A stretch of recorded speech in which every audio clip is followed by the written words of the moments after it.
Hi friends, today our topic is clinical microbiology lo unit 1 lo general microbiology, knowledge of various samples and procedures of collection for microscopy, serology, culture. Various specimens మైక్రోబయాలజీలో ఉన్నటువంటి various specimen collection ప్రొసీజర్స్లో microscopy, serology and culture. Then procedures of accepting, rejecting samples. మనం కొన్నిసార్లు sample లో quantity ఉండటం వల్ల reject చేయడం జరుగుతుంది, కొన్నిసార్లు లేబులింగ్ కరెక్ట్గా లేకపోవటం వల్ల రిజెక్టింగ్ జరుగుతుంది. So what are the criteria for accepting the samples, criteria for rejecting samples ఈ టాపిక్లో. And for procedures of labelling, registration, transportation and storage of the sample. ఓవరాల్గా ఈ టాపిక్లో శాంపుల్ కలెక్షన్ ప్రొసీజర్స్ మైక్రోబయాలజీలో ఏమేమి ఉంటాయని తెలుసుకుంటాం ఈ టాపిక్లో. మైక్రోబయాలజీలో ఎక్కువగా మనం మైక్రోస్కోపీ ఉంటుంది, కల్చర్స్ ఉంటాయి, సీరాలజీ ఉంటాయి. సో కల్చర్లో శాంపుల్ కలెక్షన్ ప్రొసీజర్స్ ఎలా ఉంటాయి, శాంపుల్ కలెక్షన్ చేసిన తర్వాత ట్రాన్స్పోర్టేషన్ ప్రొసీజర్స్ ఏంటి, స్టోరేజ్ కండిషన్స్ ఏంటి, ఏ టెంపరేచర్లో మనం కలెక్షన్ అయిన తర్వాత స్టోరేజ్ చేయాలి. దెన్ సీరాలజీకి సంబంధించినటువంటి బ్లడ్ శాంపుల్స్ కలెక్షన్ ప్రొసీజర్స్ ఏంటి, and then microscopy and cultures. ఈ యొక్క టాపిక్స్ గురించి మనం ఈ క్లాస్లో మనం చూద్దాం.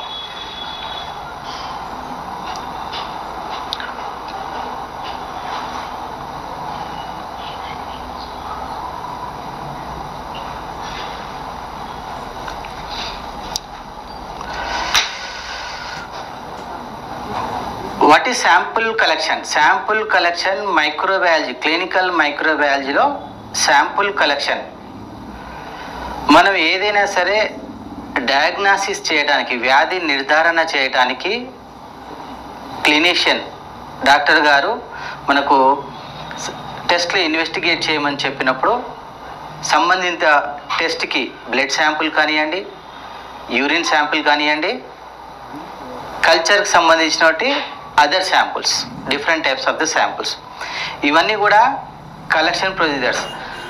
ఫర్ ఎగ్జాంపుల్ సిరాలజీకి మనకు బ్లడ్ శాంపుల్ కావాలి, సీరం ఆర్ ప్లాస్మా కావాలి.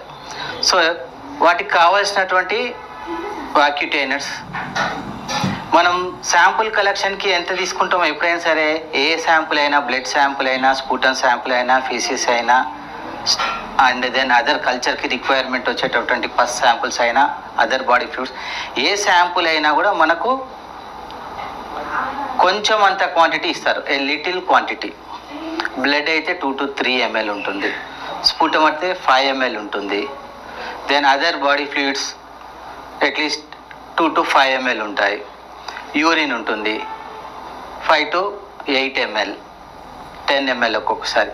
So large quantity of the blood అయితే తీసుకోము, large quantity of the sputum అయితే తీసుకోము, large quantity of the urine అయితే తీసుకోము. సో ఏ లిటిల్ క్వాంటిటీ, కొద్ది అమౌంట్, కొంత అమౌంట్ ఆఫ్ ద శాంపుల్ తోటి టోటల్ బ్లడ్లో ఉన్నటువంటి బ్లడ్ సెల్స్ని కానివ్వండి, టోటల్ బ్లడ్లో ఉన్నటువంటి మనం రిక్వైర్మెంట్ ఉన్నటువంటి టెస్ట్ వాల్యూస్ని చేయటానికి, అంటే కొద్ది శాంపుల్ తోటి హోల్ బ్లడ్ కానీ, కొద్ది శాంపుల్ తోటి, కొద్ది స్పూటన్ తోటి హోల్ స్పూటన్లో ఇన్వెస్టిగేట్ చేసి రిపోర్ట్ ఇస్తాం. ఏదైనా కూడా కొంచెం అంతే తీసుకుంటాం శాంపుల్. ఓకే, సో ఆ వివరాలు ఇప్పుడు మనం శాంపుల్ కలెక్షన్ ప్రొసీజర్స్లో మనం చూద్దాం. ముఖ్యంగా మనకు మైక్రోబయాలజీలో ఏమేమి శాంపుల్స్ ఎక్కువగా మనం కలెక్షన్ చేస్తాం? మైక్రోబయాలజీలో మైక్రోస్కోపిక్ సంబంధించి మైక్రోస్కోపిక్ ఎగ్జామినేషన్లో మనం ఏమేమి చేస్తుంటాం? ఎక్కువగా యూరిన్, కంప్లీట్ యూరిన్ ఎగ్జామినేషన్ ఒకటి ఉంటుంది. మైక్రోబయాలజీకి వచ్చేసి యూరిన్ కల్చర్ అండ్ సెన్సిటివిటీ ఉంటుంది, యూరిన్ కల్చర్ అండ్ సెన్సిటివిటీ ఉంటుంది. యూరిన్ కల్చర్ అండ్ సెన్సిటివిటీకి మనకు ఒక స్టెరైల్ కంటైనర్లో urine, early morning sample urine collection చేసి తీసుకొచ్చేది ఉంటుంది. దెన్ ఇంకా మైక్రోస్కోప్లో ఇంకేం చేస్తాము? స్పూటం కల్చర్స్ కూడా మైక్రోస్కోపిక్ ఇంకేం చేస్తాము, స్పూటం ఎగ్జామినేషన్ చేస్తాము. స్పూటం ఎగ్జామినేషన్స్ చేస్తాం. స్పూటం ఎగ్జామినేషన్కి ఏబి స్టెయినింగ్ చేస్తాము. ఇంకా మైక్రోస్కోప్లో ఏం చేస్తాము, కొన్ని స్టూల్ ఎగ్జామినేషన్స్ చూస్తాము. స్టూల్ ఎగ్జామినేషన్స్ దేని గురించి చూస్తాము, for the presence of any cyst or eggs. Okay, cyst or eggs ఉన్నాయా లేవా అని స్టూల్ ఎగ్జామినేషన్కి చూస్తాం. అలాగే సిరాలజీకి మనం ఎటువంటి టైప్ ఆఫ్ ద శాంపుల్ ఎక్కువగా కలెక్ట్ చేస్తాం, మైక్రోబయాలజీలో మనం సిరాలజీ ఇన్వెస్టిగేషన్స్ ఏమేమి ఉంటాయి మనకు, మనం టైఫాయిడ్ రెగ్యులర్గా మనకు టైఫాయిడ్ టెస్ట్ చేస్తాము. ఇప్పుడు ఉన్నటువంటి డెంగ్యూ సీజన్లో dengue cards, dengue rapid test cards చూస్తాము. ఓకే, ఇంకా మనకు rapid cards typhoid, dengue and chikungunya cards etcetera. ఇటువంటివి మనం సీరాలజీకి టెస్ట్ ఇన్వెస్టిగేషన్. వీటికి కావాల్సిన శాంపుల్ ఏంటి, ఈ ర్యాపిడ్ కార్డ్స్ కావాల్సినవి ఓన్లీ బ్లడ్ శాంపుల్, సీరాలజీకి కావాల్సింది blood sample. So blood collection procedures ఏ విధంగా ఉంటాయి, బ్లడ్ కలెక్షన్ టెక్నిక్స్ ఏంటి ఇందులో చూస్తాం. అండ్ దెన్ కల్చర్ కావాల్సినటువంటి కల్చర్, మనం how many types of the cultures ఉంటాయి, మనం ఏ కల్చర్కి ఏ శాంపుల్ తీసుకుంటాము. కల్చర్కి స్పూటం కల్చర్స్ ఉంటాయి, బ్లడ్ కల్చర్స్ ఉంటాయి. బ్లడ్ కల్చర్స్కి బ్లడ్ సపరేట్గా డ్రా చేసి కల్చర్ బాడీస్లో యాడ్ చేసేది ఉంటుంది. స్పూటం కల్చర్కి స్పూటం కలెక్షన్ ఎలా చేస్తాము. Blood cultures, pus cultures, CSF analysis, CSF cultures, different types of cultures etcetera. వీటి గురించి ఇందులో తెలుసుకుంటాం. దెన్ శాంపుల్ ఆఫ్టర్ కలెక్షన్ తర్వాత sample accepting criteria and rejection criteria ఇందులో చూస్తాము. What are the guidelines in the rejection of the sample, ఏ శాంపుల్ని మనం రిజెక్ట్ చేస్తాము, ఎందుకు రిజెక్ట్ చేస్తాము అనేది ఇందులో చూస్తాము. Okay, and after collection sample యొక్క లేబులింగ్, శాంపుల్ యొక్క రిజిస్ట్రేషన్, శాంపుల్ యొక్క ట్రాన్స్పోర్టేషన్ అండ్ శాంపుల్ యొక్క స్టోరేజ్ కండిషన్స్ అన్నీ కూడా ఈ క్లాస్లో మనం చూస్తాం. Sample collection procedures for microscopy. మైక్రోబయాలజీలో sample collection procedure for microscopy. మైక్రోబయాలజీగా ఎక్కువగా మనకి ఏ శాంపుల్స్ ఉంటాయి, యూరిన్ కల్చర్ శాంపుల్స్ ఉంటాయి, స్టూల్ కల్చర్ శాంపుల్స్ ఉంటాయి, స్పూటం కల్చర్ శాంపుల్స్ ఉంటాయి. వీటన్నిటికీ ప్రొసీజర్స్ ఏ విధంగా ఉంటాయి.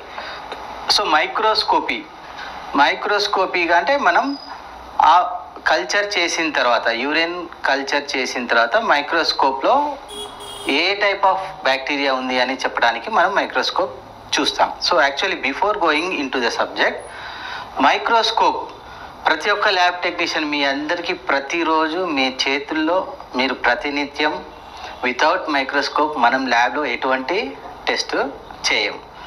సో ఫస్ట్ మీకు మైక్రోస్కోప్ గురించి ఒక అవగాహన ఉండాలి. మైక్రోస్కోప్ ఎట్లా హ్యాండిల్ చేయాలి, మైక్రోస్కోప్ మెయింటెనెన్స్ ఏంటి, మైక్రోస్కోప్ స్టోరేజ్ ఎలా చేయాలి, ఆఫ్టర్ వర్క్ మనం మైక్రోస్కోప్ని ఏ విధంగా స్టోరేజ్ చేయాలి, దాని మెయింటెనెన్స్ గురించి బ్రీఫ్గా ఒక 5 minutes చెప్తాను. అలాగే ఈ మైక్రోస్కోప్ గురించి మనకు లైట్ మైక్రోస్కోపీలో ఒక చిన్న టాపిక్ ఉంది. నెక్స్ట్ సబ్జెక్ట్లో లైట్ మైక్రోస్కోపీ గురించి టాపిక్ ఉంది. ఆ టాపిక్ నేను మీకు చెప్తాను. సో మనం ఒకసారి మైక్రోస్కోప్ గురించి చూద్దాం. So light microscopy or bright field microscopy. మైక్రోస్కోపీలో చాలా రకాలు ఉంటాయి. మీ అందరికీ తెలుసు, యూనివర్సిటీస్, కాలేజెస్లో మీరు డిఎంఎల్టీ ట్రైనింగ్ చేసినప్పుడు కానివ్వండి, బిఎస్సి ఎంఎల్టీ ట్రైనింగ్ చేసినప్పుడు కానివ్వండి, మీరు కాలేజీలో ప్రాక్టికల్స్ చేసినప్పుడు చాలా వరకు మోనో ఆక్యులార్ మైక్రోస్కోప్స్ ఉంటాయి. అంటే మోనో ఆక్యులార్ అంటే ఒక్క కన్నుతో చూసేటి ఓన్లీ ఒక ఐపీస్ ఆబ్జెక్ట్ ఉంటుంది. ఆ మైక్రోస్కోప్స్ తోటి మనందరం కూడా ట్రైనింగ్ చేసాం. ఈవెన్ మీ ఆల్సో, నేను ట్రైనింగ్ చేసినప్పుడు కూడా మోనో ఆక్యులార్ మైక్రోస్కోప్, కేవలం ఒక కన్నుతో చూసేటటువంటి మైక్రోస్కోప్లో ట్రైనింగ్ అయ్యాము. సో ఇప్పుడు ర్యాపిడ్గా డయాగ్నాస్టిక్స్లో చాలా చేంజెస్ వచ్చి కొత్త ఇన్నోవేషన్స్కి మన మెడికల్ ఫీల్డ్ ముందుకు వెళ్తుంది. అందులో భాగంగా మనకు బ్రైట్ ఫీల్డ్ మైక్రోస్కోపీ, లైట్ మైక్రోస్కోపీలో binocular microscope with LED power source తోటి ఉంది, వితౌట్ ఎల్ఈడి పవర్ సోర్స్తో కూడా ఇప్పుడు మనకు వస్తున్నాయి. Bright field microscopy or light microscopy bright field microscopy or light microscopy అన్న ఒకటే.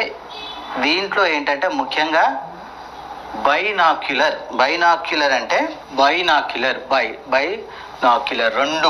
రెండు ఐ పీసెస్ ఉంటాయి ఇక్కడ.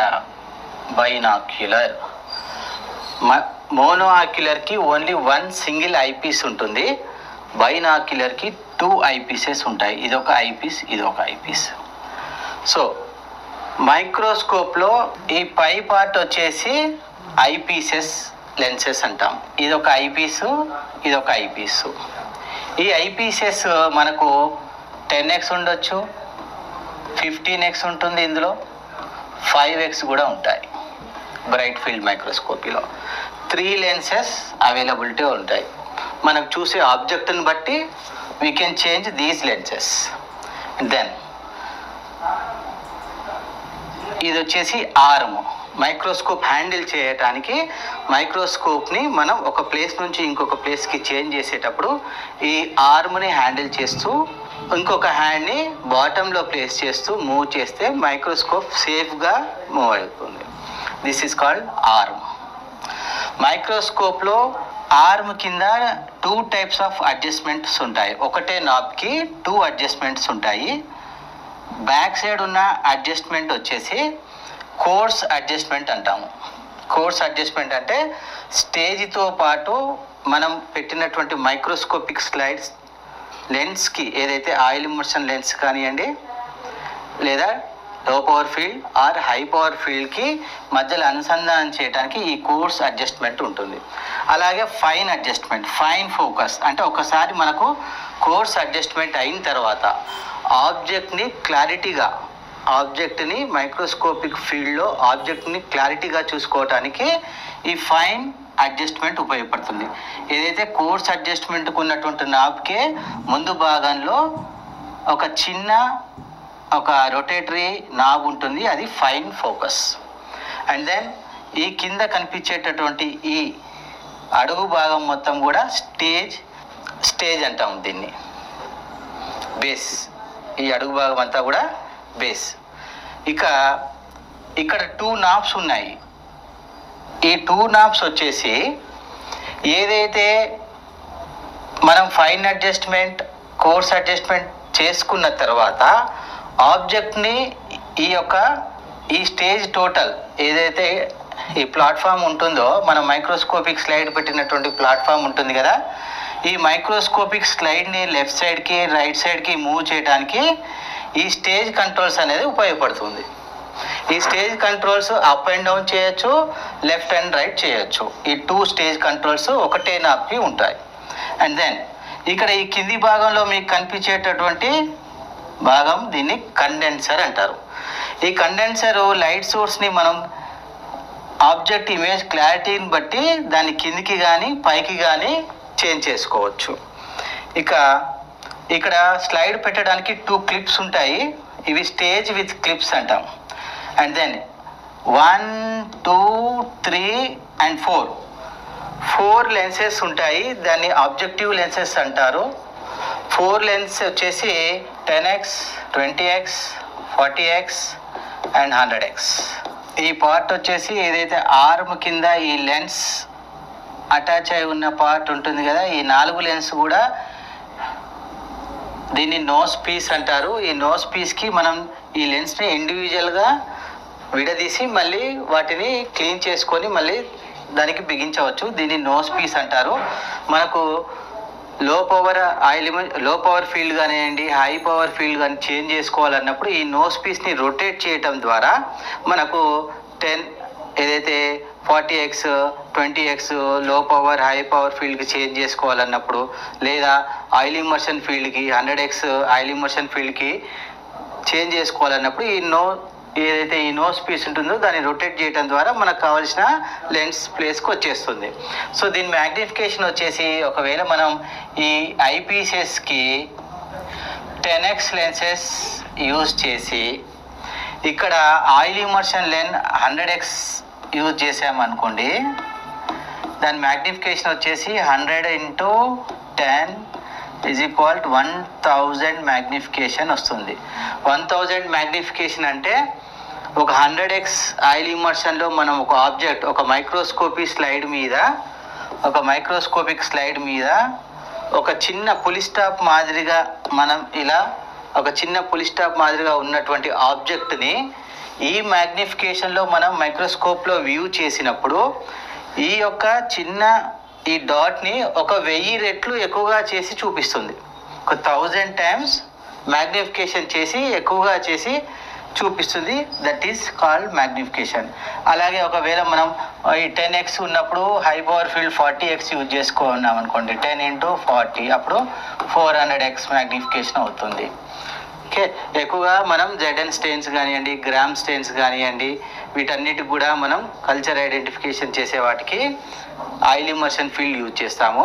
యూరిన్ అనాలిసిస్కి, కంప్లీట్ యూరిన్ ఎగ్జామినేషన్ ఉన్న వాటికి హై పవర్ ఫీల్డ్ యూజ్ చేస్తాము. So what is the procedure? మనం మైక్రోస్కోప్ని ఏ విధంగా వాడాలి? Working with the microscope.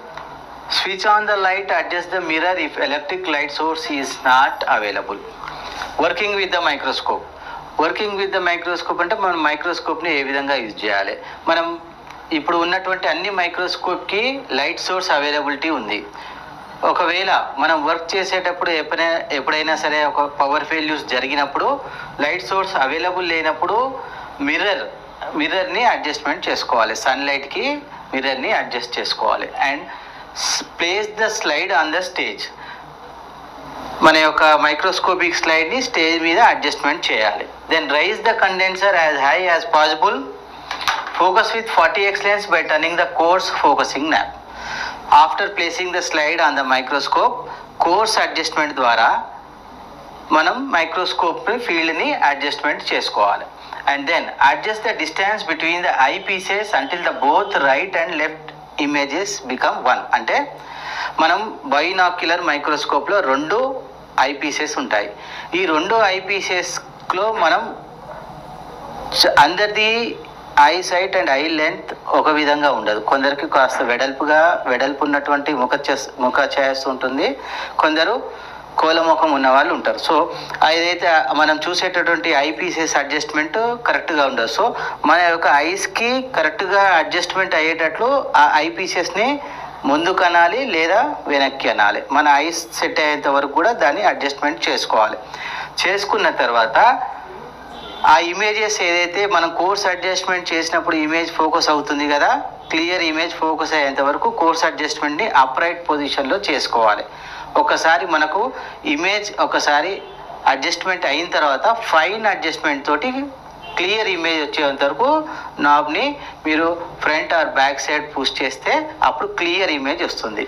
Okay, so first 40x lensలో కోర్స్ అడ్జస్ట్మెంట్ ద్వారా, కోర్స్ ఫోకసింగ్ నాబ్ ద్వారా ఇమేజ్ని సెటప్ చేసుకొని దాని తర్వాత ఫైన్ అడ్జస్ట్మెంట్ తోటి ఫైనల్ క్లియర్ ఇమేజ్ని సెటప్ చేసుకోండి. By turning the diopter ring focus the image with the left eye looking into the left eyepiece. ఈ డయాప్టర్ రింగ్ అనేది మీకు మల్టిపుల్ చాయిస్ క్వశ్చన్స్లో ఇంపార్టెంట్ పాయింట్. ఈ డయాప్టర్ రింగ్ టర్నింగ్ రైట్ సైడ్కి left సైడ్కి dioptre ring move అవుతుంది. ఇది move అవటం వల్ల image with the left eye looking into the left I pieces క్లియర్గా సెట్ అవుతుంది. అది చేయటం వల్ల, లేదంటే మనకు ఇమేజ్ ఏంటంటే డయాప్టర్ రింగ్ యూజ్ చేయటం వల్ల లోపల ఇమేజ్ అనేది మనకు ఒక ఫీల్డ్లో ఒకటే ఇమేజ్లో 2 ఇమేజెస్ కాకుండా ఒక్కొక్కసారి ఇమేజ్ అనేది 2 ఇమేజెస్ ఆఫ్ డివైడెడ్ ఇమేజ్ కనపడుతుంది. అది కాకుండా ఆ డయాప్టర్ రింగ్ యూజ్ చేయటం వల్ల ఇమేజ్ అనేది క్లియర్గా సింగిల్ మైక్రోస్కోపిక్ ఫీల్డ్లో కనిపించే ఉపయోగం ఉంటుంది. And then open the diaphragm 70 to 80% of the objectives numerical aperture. Put the immersion oil on the slide and use the fine adjustment knob only to the focus. Never let the immersion oil applicated to touch the slide. Immersion oil add చేసిన తర్వాత స్లైడ్ని మనం coarse adjustment ద్వారా first setup చేసుకొని image వచ్చేంత వరకు చూసుకోవాలి. చూసుకున్న తర్వాత మైక్రోస్కోప్ మెయింటెనెన్స్ ఎలా, మనం బిఫోర్ వర్క్ ఆఫ్టర్ వర్క్ మైక్రోస్కోప్ని ఎలా మెయింటైన్ చేయాలి. Proper storage of the microscope will prevent or reduce problems. అంటే ప్రాపర్ స్టోరేజ్ అంటే మనకు మైక్రోస్కోప్తో పాటు ఒక వుడెన్ బాక్స్ ఇస్తారు. మైక్రోస్కోప్ స్టోరేజ్ చేసుకోవడానికి ఒక వుడెన్ బాక్స్ ఇస్తారు. చాలా వరకు మనం ల్యాబొరేటరీస్లో వర్క్ అయిపోయిన తర్వాత ఓపెన్గా ప్లాట్ఫామ్ టేబుల్ మీద ఒక కవర్ కానీ క్లాత్ కానీ కట్టేసి వెళ్ళిపోతాం. కానీ that is not the good way. మనకు మైక్రోస్కోప్ దాని యొక్క క్లారిటీ, మైక్రోస్కోప్ ఒక మెయింటెనెన్స్ మంచిగా ఉండాలంటే మనం దాని మైక్రోస్కోప్ వెంట వచ్చినటువంటి వుడెన్ బాక్స్ ఏదైతే ఉందో అందులో ప్రాపర్గా స్టోరేజ్ చేయాలి. Optics and mechanisms of the microscope must be protected from dust and dirt, fungus. Store the microscope under a protective cover in a low humidity environment. ఎందుకు అంటే బయట నుంచి వచ్చినటువంటి గాలి, బయట నుంచి వచ్చినటువంటి దుమ్ము ఏదైతే ఈ మైక్రోస్కోపిక్ లెన్స్ కానివ్వండి, మనం చూసేటటువంటి మైక్రోస్కోపిక్ లెన్స్ పైన మరియు మైక్రోస్కోప్ ఉన్నటువంటి objective lens, high power field, low power field, 10x, 20, 40 and 100x ఈ లెన్సెస్కి కవర్ చేయకుండా ఉన్నప్పుడు ఆ గాలి ద్వారా, ఆ దుమ్ము ద్వారా మనకు కనిపించని డస్ట్ అంతా కూడా ఆ లెన్స్ పై భాగాన ఉండిపోతుంది. తద్వారా మనం మైక్రోస్కోప్ చూసినప్పుడు క్లియర్ ఇమేజ్ కాకుండా ఆ ఇమేజ్ అనేది మొత్తం కూడా గ్రీనిష్ షేడ్గా లేదా ఎల్లోయిష్ షేడ్గా మనకు మైక్రోస్కోప్లో విజిబిలిటీ ఉంటుంది. సో ఆ డస్ట్ని ప్రివెంట్ చేయడానికి always it should be cover with a మైక్రోస్కోప్తో పాటు వచ్చినటువంటి కవర్ కానివ్వండి, లేదా ఒక గాజ్ క్లాత్ తోటి కానీ దాన్ని టై చేసి డస్ట్ పడకుండా ప్రివెంట్ చేసి పెట్టడం ద్వారా లెన్స్ డ్యామేజ్ కాకుండా ఉంటాయి. దెన్ లెన్స్ ఎలా క్లీన్ చేయాలి? మనం యూజ్ చేసిన తర్వాత ఒక్కొక్కసారి కొన్నిసార్లు యాక్సిడెంటల్లీ వాటికి ఆయిల్ టచ్ అవుతుంది. మనం లో పవర్ ఫీల్డ్ కానీ, హై పవర్ ఫీల్డ్ కానీ మనం యూజ్ చేసినప్పుడు బయట నుంచి వచ్చినటువంటి డస్ట్కు ఫోకస్ అయి ఉంటుంది. సో ఆఫ్టర్ వర్క్, మన కంప్లీషన్ వర్క్ అయిన తర్వాత కొన్ని సాల్వెంట్స్ ఉంటాయి. ఆ సాల్వెంట్స్ తోటి మనం క్లీన్ చేసుకోవాలి. లెన్స్ క్లీనర్ తోటి, సొల్యూషన్ తోటి క్లీన్ చేసుకోవాలి. మనకు వచ్చినటువంటి మైక్రోస్కోప్ తోటి సాల్వెంట్స్ వస్తాయి, క్లీనింగ్ సొల్యూషన్స్ వస్తాయి. వాటితో పాటు అయినా ఒక టిష్యూ పేపర్ తీసుకొని టిష్యూ పేపర్ పైన little amount of the solvent add చేసి ఆ లెన్స్ క్లీన్ చేయటం వల్ల అక్కడ ఉన్నటువంటి డస్ట్ కానివ్వండి, ఫంగస్ కానివ్వండి, ఎనీ అదర్ మనకు కనిపించినటువంటి ఏదైతే డస్ట్ ఉంటుందో అదంతా క్లీన్ అయిపోయి ఉంటుంది. సో ఇక్కడ చూడండి, microscope lens or microscope objectives clean చేసుకోవటానికి materials: lint free cotton gauze pads, lint free cotton swabs and lens paper. Then ఆల్టర్నేట్గా ఒకవేళ అవి అవైలబిలిటీ లేనప్పుడు ఫైన్ క్వాలిటీ టిష్యూ పేపర్స్ కానీ, మస్లిన్ క్లాత్ కానీ, సిల్క్ క్లాత్ కానీ యూజ్ చేయొచ్చు. అంతేగాని మనకు రెగ్యులర్గా మన ల్యాబ్లో మన టేబుల్ పైన ఉన్నటువంటి రెగ్యులర్గా మనం వాడేటటువంటి హార్డ్ క్లాత్స్ ఉండి వాటితో పాటు క్లీన్ చేయకూడదు. అలా క్లీన్ చేస్తే లెన్స్ డ్యామేజ్ అయ్యే అవకాశం ఉంటుంది.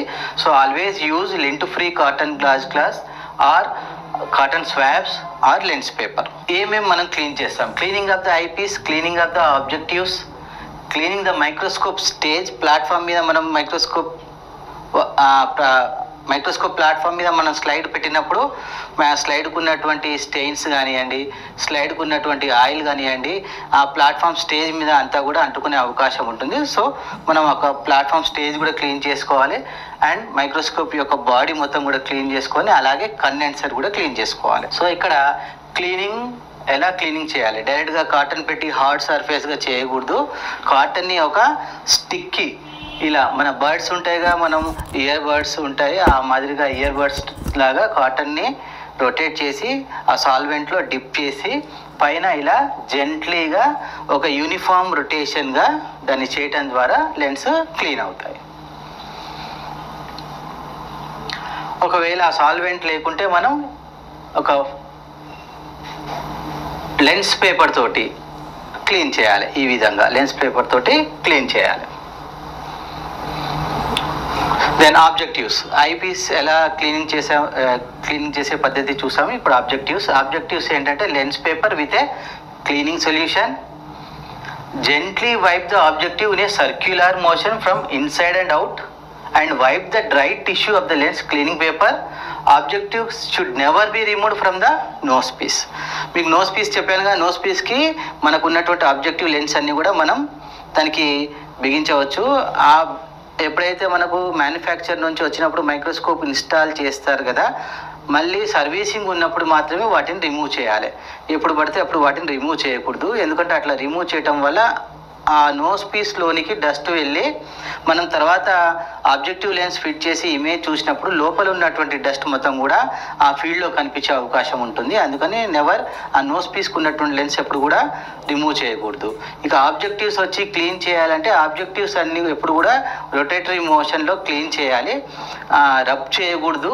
దాని ఒక జెంట్లీ ఒక రొటేషన్ మూమెంట్లో అంటే ఒక సర్కిల్ మోషన్లో వచ్చే విధంగా దాన్ని క్లీన్ చేయడం ద్వారా యూనిఫామ్గా క్లీన్ అవుతుంది.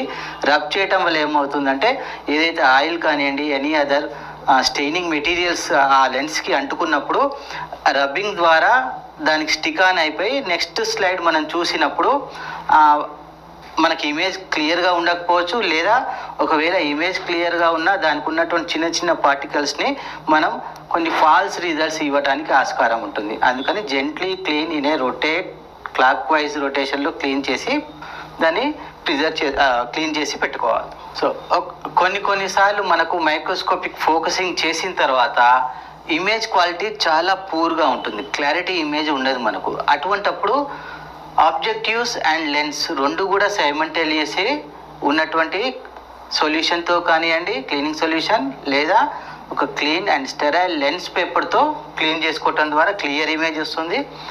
ఆర్ మనకున్నటువంటి లెన్స్లో ఆయిల్ ఏమన్నా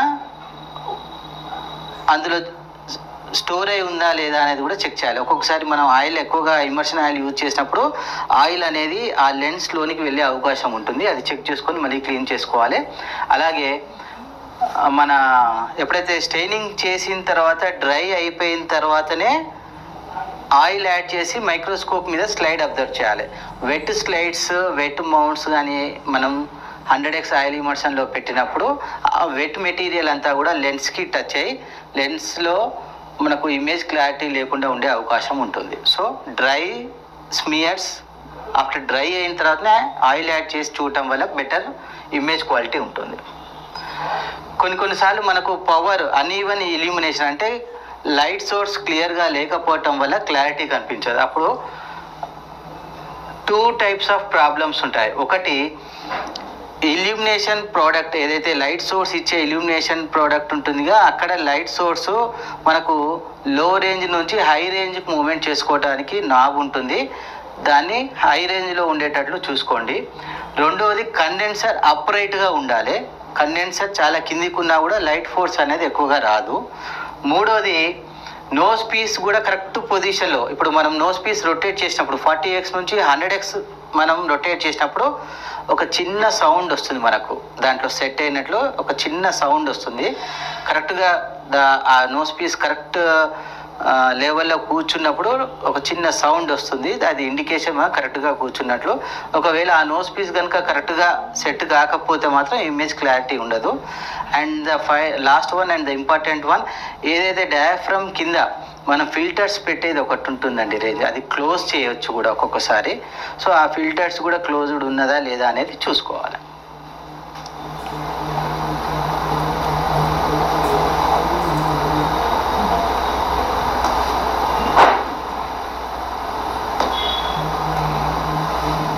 so microscope maintenance, daily maintenance వచ్చేసి ఆప్టిమల్ ఇల్యూమినైజేషన్, లైట్ సోర్స్ ఉందా లేదా చూసుకోవాలి. బాడీ అండ్ టోటల్ మైక్రోస్కోప్ మొత్తం కూడా ఒక స్టెరైల్ గాజ్ క్లాత్ తోటి క్లీన్ చేసుకోవాలి. Light source, light bulb on అవుతుందా కావట్లేదా చూసుకోవాలి. ఇమర్షన్ ఆయిల్ మనకు ఉందా లేదా డైలీగా. And minimum of once of year, సంవత్సరానికి ఒకసారి మైక్రోస్కోప్ సర్వీసింగ్ చేయించాలి. ఇఫ్ ఇట్ ఈస్ పాసిబుల్ మనకి ఎప్పుడైనా ప్రాబ్లం ఐడెంటిఫై అయిందంటే ఇమీడియట్లీ మన ద్వారా ఏ ప్రాబ్లం ఉంటే మనం ప్రాబ్లం రెక్టిఫై చేసుకోవాలి, లేదా సర్వీస్ ఇంజనీర్ని పిలుచుకోవాలి. సో ఓవరాల్గా మైక్రోస్కోప్ అనేది చాలా ఇంపార్టెంట్ టూల్ మన ల్యాబొరేటరీలో. మైక్రోస్కోప్ ఎంత నీట్గా మెయింటైన్ చేస్తే మనకు అంత లాంగ్ లైఫ్ మైక్రోస్కోప్ ఇస్తుంది. చాలా కాస్ట్లీ ఎక్విప్మెంట్. సో మైక్రోస్కోప్ వాడే విధానము తెలియాలి, మైక్రోస్కోప్ని స్టోరేజ్ చేసుకునే విధానం తెలియాలి, మైక్రోస్కోప్ మెయింటెనెన్స్ కూడా కరెక్ట్గా ఉండాలి. ఈ 3 కరెక్ట్గా ఉన్నప్పుడు ల్యాబ్లో మైక్రోస్కోప్కి సంబంధించినటువంటి మైక్రోస్కోపీ చేసేటప్పుడు ఎటువంటి ప్రాబ్లమ్స్ రావు. ఇమేజ్ బ్లర్ అవటం కానీ, ఆయిల్ ఫ్లోట్ అవ్వటం కానీ, ఇటువంటి లైట్ సోర్స్ తక్కువగా ఉండటం కానీ, ఇటువంటి ప్రాబ్లమ్స్ ఎప్పుడు రావు. అటువంటి ప్రాబ్లమ్స్ లేనప్పుడు ఇమేజ్ క్లారిటీగా ఉన్నప్పుడు మనం ఏదైతే స్లైడ్ విజిబిలిటీ చూస్తామో మనకు బ్యాక్టీరియా యొక్క మార్ఫాలజీ క్లియర్గా కనపడుతుంది. మనం బ్యాక్టీరియా యొక్క మార్ఫాలజీ క్లియర్గా కనిపించినప్పుడు you can give a good result. ఆ గుడ్ రిజల్ట్ మనం ఇచ్చినటువంటి రిజల్ట్ క్వాలిటీ రిజల్ట్ని బట్టి డాక్టర్ గారు ట్రీట్మెంట్ ఇస్తారు. Patient will be the benefited from that result. So patient treatment indirectly మనకు మైక్రోస్కోప్ తోటి లింక్ ఉంది. సో మైక్రోస్కోపీలో విజిబిలిటీ క్లారిటీ క్లియర్గా ఉంటేనే పేషెంట్కి మనం సరైన రిజల్ట్ ఇవ్వగలుగుతాం. So microscope maintain is very very important. మనకున్న టాపిక్లో మనకు ఎగ్జామినేషన్ పాయింట్ ఆఫ్ వ్యూలో light microscopy, bright field microscopy గురించి అడిగారు. సో ఇందులో నుంచి మనకు ఇంపార్టెంట్ క్వశ్చన్స్ ఏ విధంగా వస్తాయంటే,